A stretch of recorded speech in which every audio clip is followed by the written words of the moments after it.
Buenas. El módulo de hoy vamos a hablar sobre diagnóstico genético prenatal. El diagnóstico genético prenatal forma parte del grupo de estudios especializados que realiza el genetista clínico para asesorar a la familia y el ginecólogo obstetra en aquellos casos en los cuales exista un riesgo aumentado de tener un niño con alguna enfermedad genética. ¿Cuáles son las indicaciones de diagnóstico genético prenatal? Bueno, una edad materna mayor de 35 años, una edad paterna mayor de 45, hijo previo con una anomalía cromosómica, madre primigesta con alto riesgo de enfermedad genética, padres portadores de enfermedades o de anomalías cromosómicas estructurales, antecedentes familiares de cromosomopatía, infertilidad con o sin pérdida gestacional recurrente, embarazo actual con el diagnóstico de algún defecto estructural del feto y embarazo múltiple. Todas estas son indicaciones de diagnóstico genético prenatal.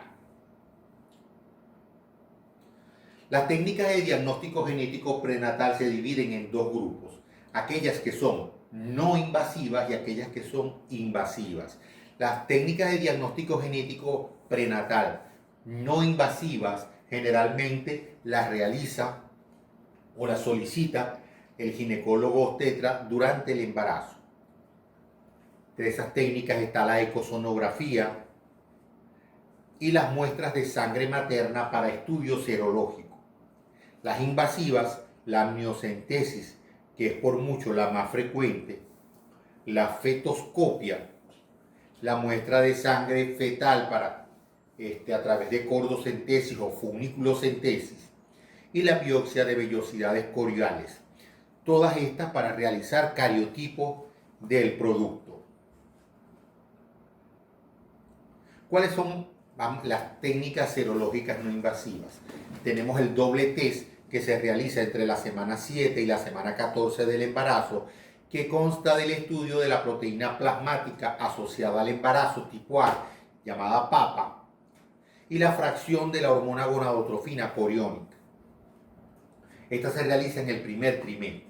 En el segundo trimestre se realiza el triple marcador o el cuádruple marcador. El triple marcador que se realiza, todos estos entre la semana 15 y la 20. El triple marcador que consta del estriol no conjugado, la gonadotrofina coriónica humana y la alfa-fetoproteína, y el cuádruple marcador que constituye la inhibin A expresada. Todo esto se expresa en múltiplos de la mediana. Entonces, el cuádruple marcador es el estriol no conjugado, la gonadotrofina coriónica, la alfa-fetoproteína, y se adiciona la inhibin A. Cuando hacemos aisladamente alfa-fetoproteína,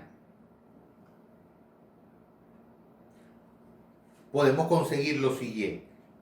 Niveles bajos de alfa-fetoproteína se asocian con trisomía 21. Se detecta cerca del 20%, hay 5% de falsos positivos. También niveles bajos se asocian con trisomía 18 o síndrome de Edwards y con muerte fetal. Hay una asociación bastante consistente de niveles altos de alfa-fetoproteína en defectos abiertos del tubo neural, sea mielomeningocele o sea anencefalia.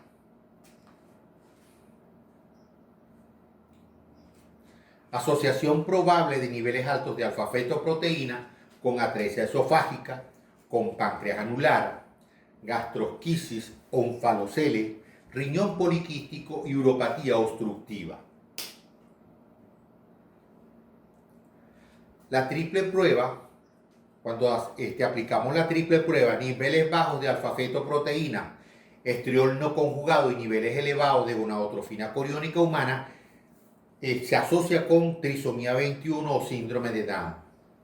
Niveles bajos, tanto de alfa-feto, estriol no conjugado y gonadotrofina coriónica, se asocia con trisomía 18. No hay asociación concluyente importante para trisomía 13. Hay un alto índice de falsos positivos y solo 1.5% de verdaderos positivos. Idealmente la triple prueba se debe realizar entre la semana 14 y la semana 18. Recuerden que les dije que otra técnica no invasiva y que esto es supremamente importante para los ginecobstetras es el ecosonograma obstétrico. Aquí tenemos un caso de aumento de la translucencia nucal.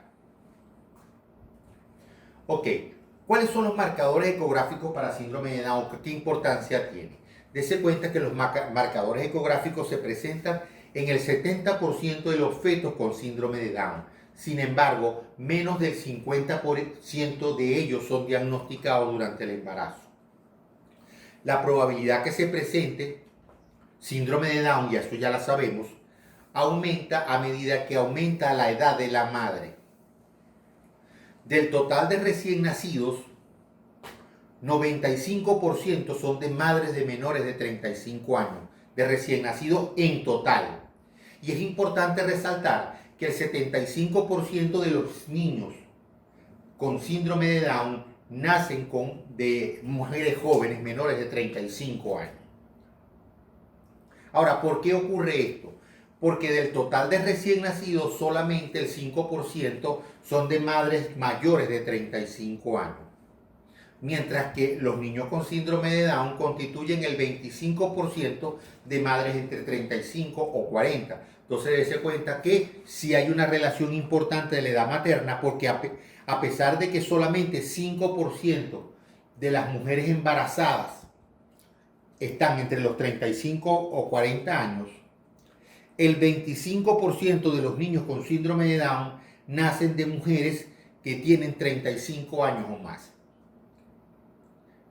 Este es un cuadro que yo les di en la clase pasada, sin embargo, no lo coloqué al momento de la edición, pasa muy rápido y por eso se lo repito acá.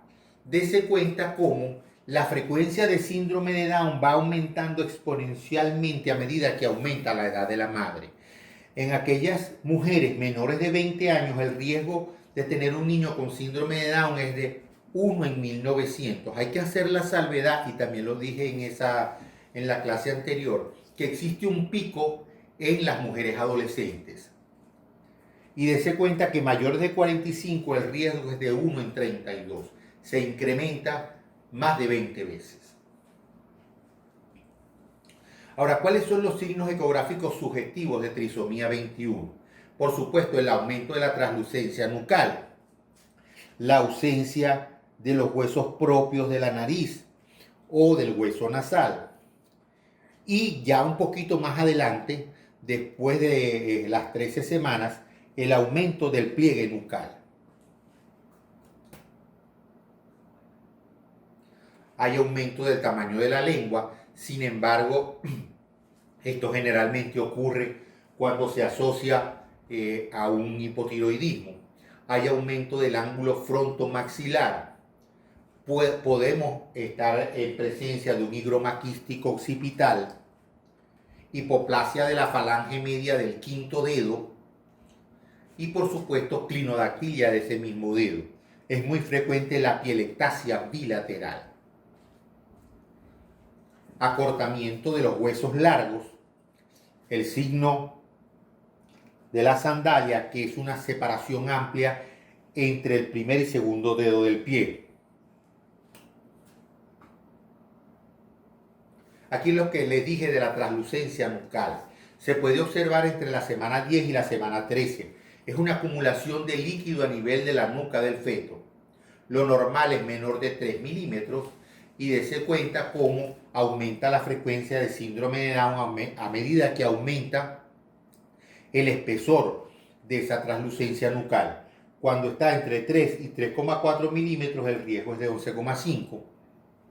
Cuando está entre 3.5 y 4,4 es de 29%, y cuando es mayor de 4.5 es de 72%.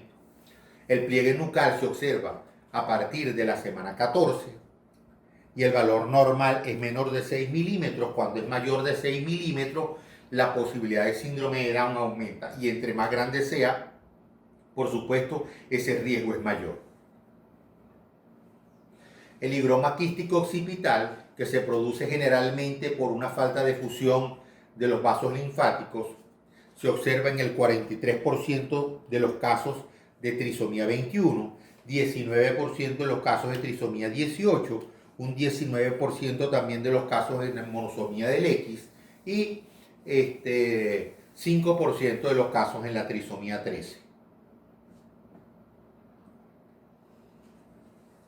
Si cualquiera de estos signos ecosonográficos, aunado a un aumento de los múltiplos de la mediana que nos da la triple o la cuádruple prueba, entonces se pasa a las técnicas invasivas. La más frecuente por mucho, para hacer cariotipo, la más frecuente por mucho es la amniocentesis. Ok, entonces para hacer ese cariotipo se puede obtener líquido amniótico, tejido placentario, que es la biopsia de vellosidades coriales, o sangre de la vena umbilical, para realizar, por supuesto, el estudio genético o citogenético. El cariotipo tiene una precisión en una técnica bien realizada mayor del 99%. Esta técnica generalmente el que toma la muestra es el ginecobstetra. Entonces tenemos amniocentesis para obtención de líquido amniótico, biopsia de vellosidades coriales para obtención de tejido placentario y la funiculocentesis o cordocentesis para la obtención de la sangre de la vena umbilical. ¿Cuáles son las indicaciones de las técnicas invasivas? O sea que ya pasamos directamente a las técnicas invasivas. En primer lugar, que exista una edad materna mayor de 35 años. Que esa pareja tenga un hijo previo con una anormalidad cromosómica, porque la posibilidad de tener otro niño con una anormalidad cromosómica es bastante mayor al riesgo de complicaciones de la técnica. Por supuesto que uno de los padres sea portador de una traslocación, que ecográficamente se presenten los signos de alguna anomalía cromosómica y que la triple prueba o cuádruple prueba nos arroje un incremento de los múltiplos de la mediana del riesgo de que ocurra una anomalía cromosómica. El riesgo del aborto por el procedimiento invasivo de un feto sin alteraciones y las consecuencias postnatales de tener un hijo afectado. O sea, se indica siempre que el riesgo de tener un niño con una anomalía cromosómica sea mayor al riesgo del aborto por el procedimiento invasivo. ¿Cómo se realiza la amniocentesis? Bueno, se obtiene líquido amniótico de 10 a 20 mililitros de líquido amniótico de la cavidad amniótica a través de una punción transabdominal guiada por ecografía. Generalmente se realiza entre la semana 14 y la semana 20. ¿Qué se debe hacer? La primera muestra de líquido amniótico debe ser eliminado o botada, porque esa muestra de líquido amniótico lleva células de la piel y entonces hay el riesgo de que si nosotros no despachamos esa cantidad de líquido amniótico, entonces crezcan a nivel del cultivo celular las células de la madre y no las células del embrión que nosotros estamos tratando de hacer el estudio citogenético. ¿Cuáles son las complicaciones? Por supuesto, la más severa es la pérdida fetal, la pérdida de líquido amniótico, que ocurra una corioamniotitis, que exista lesión fetal o que la muestra sea insuficiente. La posibilidad de pérdida fetal está alrededor del 1%. La biopsia de vellosidades coriónicas es simplemente es para obtener tejido placentario. Se puede realizar a través de dos formas: a través de una biopsia por punción, como las biopsias por punciones que se hacen de mama, o a través de la vagina, hacer un pequeño curetaje extrayendo las células placentarias. Las complicaciones, la pérdida fetal, y también se han descrito algunos casos en los cuales pueden haber anormalidades de los miembros. No hay diferencia básica o importante entre la técnica realizada por vía percutánea o por vía transabdominal o por vía transcervical.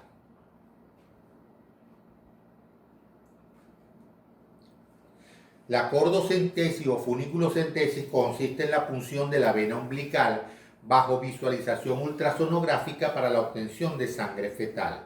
Se debe hacer también de forma muy cautelosa y sobre todo en pacientes que tengan infección crónica como hepatitis B, hepatitis C, HIV, entre otras. Se debe vigilar y hacer el seguimiento. Los pacientes con diagnóstico prenatal con síndrome de Down ya pasan a ser vigilados por un equipo multidisciplinario donde por supuesto está el ginecobstetra, está el pediatra que va a recibir ese niño, está el genetista para que dé el asesoramiento genético adecuado. Y recuerden de las clases que vimos en el sexto semestre, el asesoramiento genético es supremamente importante, donde se le hace el diagnóstico de la enfermedad, se le calcula el riesgo de recurrencia, se le dice cuál es el pronóstico que va a tener. Y recuerden también una cosa que es muy importante, que el diagnóstico genético prenatal no es para que la mujer aborte, al contrario, sino para bajar el estrés, porque la gran mayoría de los casos en los cuales tenemos una mujer con alto riesgo de tener un niño con una anomalía cromosómica, el resultado citogenético termina siendo normal. Una vez que nace el niño, por supuesto, se refiere a todas las especialidades que debe manejar un niño con síndrome de Down. Al momento de referir al servicio de genética, ustedes deben haber hecho previamente un ultrasonido con reporte de marcadores ecosonográficos específicos para síndrome de Down, para síndrome de Patot, para síndrome de Edwards, para síndrome de Cri-du-Chat, cualquiera de ellos. Si la edad gestacional se encuentra entre las semanas 11 y 13.6.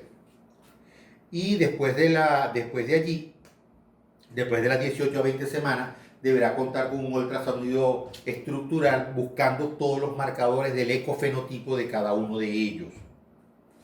Es importante hacer la salvedad de que el genetista, por supuesto, una vez hecho el diagnóstico, lo que va a hacer es el asesoramiento genético de cada caso particular.